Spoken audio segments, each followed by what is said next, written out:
Bienvenue à tous sur le podcast référence de mise à la terre du site chargeurterre.eu. Aujourd'hui, on plonge dans un sujet vraiment intriguant.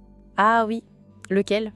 L'impact potentiel du contact direct avec la Terre, ce qu'on appelle le earthing, ou la mise à la terre, sur la fluidité de notre sang.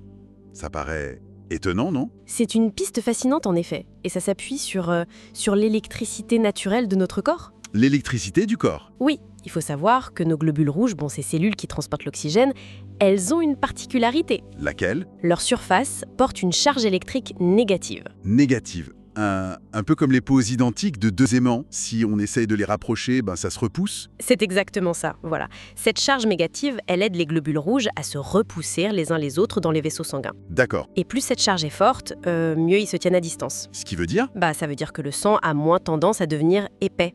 Visqueux, il reste plus fluide. Et il y a un terme pour ça? Oui, on mesure cette capacité de répulsion par ce qu'on appelle le potentiel zeta. Le potentiel zeta, ok. C'est donc un indicateur de cette force de répulsion. Et on a cherché à voir si le contact avec la Terre pouvait jouer là-dessus. Précisément. Il y a eu une étude pilote assez parlante, publiée en 2013, qui a exploré ce lien. Une étude pilote? Avec combien de personnes? Une dizaine de volontaires seulement, c'était préliminaire. Pendant 2 heures, ils ont été connectés physiquement à la Terre. Connectés?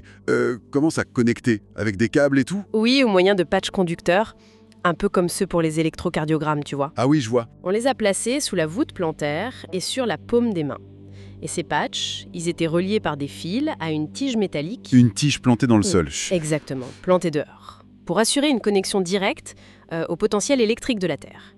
L'idée, c'était de voir si le corps pouvait absorber des électrons libres de la surface terrestre. D'accord. Et qu'est-ce qu'on a mesuré alors pour voir l'effet? On a fait une prise de sang chez chaque participant, juste avant de commencer. Avant la connexion. Oui. Et une autre, juste après les 2 heures de mise à la Terre. Et ensuite? Analyse. Oui, ces échantillons ont été examinés avec une technique particulière, la microscopie à fond noir. Fond noir, c'est spécial. Ça permet de bien voir les cellules vivantes, comme les globules rouges. Elles ressortent bien sur le fond sombre. On peut donc observer leur comportement, s'ils s'agglutinent ou pas. Et alors? Il y avait une différence notable entre avant et après? Ah oui, très nettement. Avant la mise à la Terre, les images montraient une tendance assez claire des globules rouges à s'agglutiner. Ils formaient des grappes, quoi. C'est ça, des amas. C'est un signe que la répulsion entre eux, elle n'était pas optimale. Ok. Et après les 2 heures passées branchées à la Terre, le changement était visible? Oui, le changement était frappant. Beaucoup moins d'agrégats. Les cellules semblaient naviguer plus librement, de façon plus individuelle. Donc ça suggère qu'elles se repoussaient mieux. Tout à fait.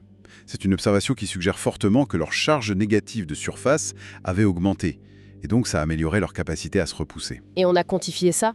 Avec le potentiel zeta dont tu parlais? Oui, bien sûr. Les mesures du potentiel zeta ont été faites. Et en moyenne, chez ces participants, le potentiel zeta a été multiplié par 2,70. 2 fois 0,7, c'est énorme. Oui, c'est une augmentation très significative, presque un triplement de cette capacité de répulsion. Waouh, multiplié par 2,70. Ça voudrait dire un sang potentiellement beaucoup plus fluide. C'est ça. Et quelles pourraient être les implications pour la santé si ça se confirmait à plus grande échelle? Alors là, oui, ça devient particulièrement intéressant, parce qu'une viscosité sanguine élevée, Un sang trop épais, si on veut. voilà, c'est reconnu comme un facteur de risque dans pas mal de problèmes de santé courants, l'hypertension par exemple. Ah oui? Certaines complications du diabète aussi, et plus globalement, les maladies cardiovasculaires. On sait par exemple que chez les personnes diabétiques, le potentiel zeta est souvent plus bas que la moyenne. Donc si on suit la logique de cette étude pilote, le simple fait de se connecter à la Terre, de faire du earthing, Oui, ça pourrait, en théorie du moins, améliorer la fluidité du sang en augmentant ce fameux potentiel zeta.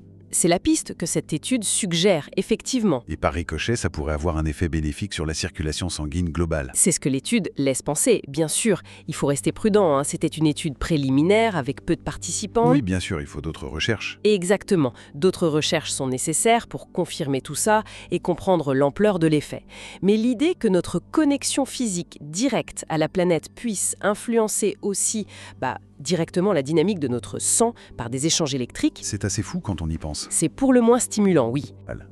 Imaginez qu'un geste aussi simple que, je sais pas moi, marcher pieds nus sur l'herbe, Ou utiliser un tapis de mise à la terre, comme ce qu'on trouve sur chargeurterre.eu. voilà, ou être connecté via un dispositif, que ça puisse avoir un impact mesurable sur notre physiologie interne. Ça invite quand même à reconsidérer notre relation à notre environnement direct. Tout à fait. Une belle matière à réflexion sur ce lien essentiel avec la Terre, finalement.